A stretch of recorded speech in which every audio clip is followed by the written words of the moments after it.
যুদ্ধ, নিষেধাজ্ঞার জ্বালানি অবকাঠামোয় হামলার কারণে যখন ইরানের অর্থনীতি ও জ্বালানি খাত বড় চাপের মুখে, ঠিক তখনই দেশটির জন্য এলো বড় এক সুখবর।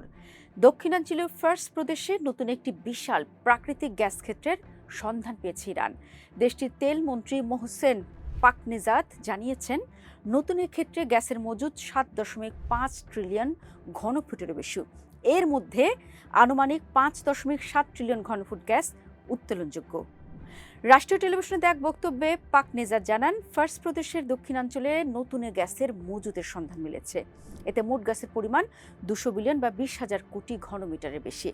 এর মধ্যে যেমনটি শুরুতে বললাম, ১৬০ বিলিয়ন বা ১৬,০০০ কোটি ঘনমিটারের বেশি গ্যাস উত্তোলন করা সম্ভব হবে। আরও ভালো খবর সেটি হচ্ছে এটি সুইট ন্যাচারাল গ্যাস।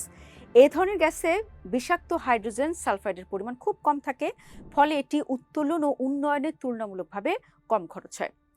ইরান যত দ্রুত সম্ভব এ সম্পদ আহরণের পরিকল্পনা করছে বলেও জানান তিনি।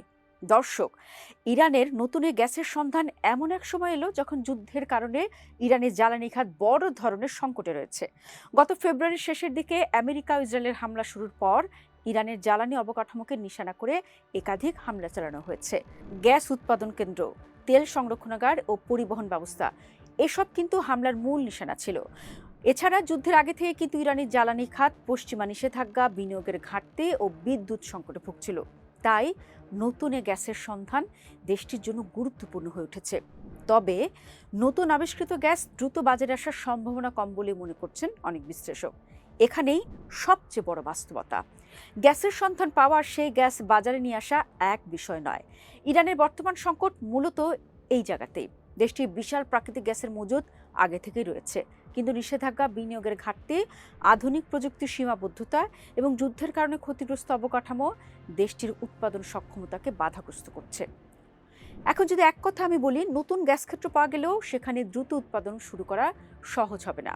এ কারণে এই নতুন গ্যাস ক্ষেত্রটি ইরানের জন্য এক ধরনের দীর্ঘমেয়াদী কৌশলগত সম্পদ হতে পারে। এখন এটি যুদ্ধের কারণে তৈরি হওয়া জ্বালানি সংকট দূর করবে এমনটা বলা যাবে না, কারণ নতুন ক্ষেত্র থেকে বাণিজ্যিক উৎপাদন শুরু করতে অনুসন্ধান, কূপ খনন, প্রক্রিয়াজাতকরণ, অবকাঠামো, পাইপলাইন এবং বিপুল বিনিয়োগ প্রয়োজন। বিশেষজ্ঞদের মতে নতুন ক্ষেত্রে উৎপাদন শুরু হতে কয়েক বছরও লেগে যেতে পারে। তবে এই যে আবিষ্কার, সেটি কিন্তু রাজনৈতিকভাবে এবং অর্থনৈতিকভাবে ইরানের জন্য অনেক গুরুত্বপূর্ণ। প্রথমত, এটি ইরানকে তার অভ্যন্তরীণ জ্বালানি নিরাপত্তা জোরদার করার সুযোগ দেবে। ইরান বিশ্বের অন্যতম বড় গ্যাস সম্পদ সমৃদ্ধ দেশ হলেও দেশটির বিপুল গ্যাসের বড় অংশ অভ্যন্তরীণ চাহিদা মেটাতে ব্যবহৃত হয়। নতুন মজুদ ভবিষ্যতে বিদ্যুৎ উৎপাদন, শিল্প কারখানা এবং গৃহস্থালী ব্যবহারে জ্বালানি সরবরাহ বাড়াতে পারে। দ্বিতীয়ত, যুদ্ধ নিষেধাজ্ঞার মধ্যেও ইরানের জ্বালানি সম্পদের সক্ষমতা যে শেষ হয়ে যায়নি, নতুন আবিষ্কারটি তার একটি রাজনৈতিক বার্তাও দিচ্ছে।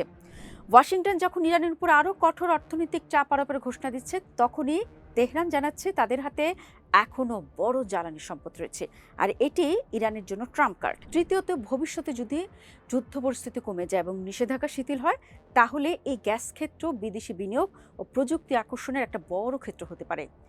গ্যাস কন্টেন্ট সহ নতুন সম্পদ থেকে ইরানের জন্য বিপুল অর্থনৈতিক মূল্য তৈরি হওয়ারও সম্ভাবনা রয়েছে। অন্যদিকে বৈশ্বিক জ্বালানি বাজারেও এর প্রভাব থাকতে পারে। কিভাবে, চলুন ব্যাখ্যা করি। হরমুজ প্রণালী নিয়ে উত্তেজনার কারণে ইতোমধ্যেই তেল ও গ্যাস সরবরাহে অনিশ্চয়তা তৈরি হয়েছে। এই গুরুত্বপূর্ণ জলপথ দিয়ে যুদ্ধের আগে বিশ্বের বিপুল পরিমাণ তেল ও এলএনজি পরিবহন হতো। তাই ইরানের নতুন গ্যাস আবিষ্কারকে শুধু একটি ভূগর্ভস্থ সম্পদের সন্ধান হিসেবে দেখলে পুরো চিত্রটি কিন্তু পাওয়া যাবে না।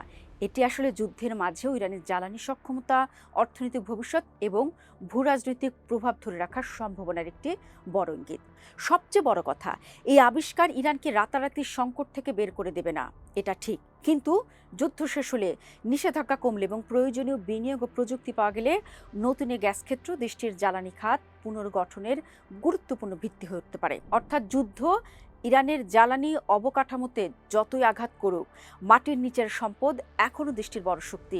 আর সেই শক্তিকে উৎপাদন ও অর্থনৈতিক সক্ষমতায় রূপ দিতে পারলে নতুন এই গ্যাস ক্ষেত্র ইরানের জন্য সত্যিকার অর্থেই নতুন করে ঘুরে দাঁড়ানোর জ্বালানি হয়ে উঠতে পারে।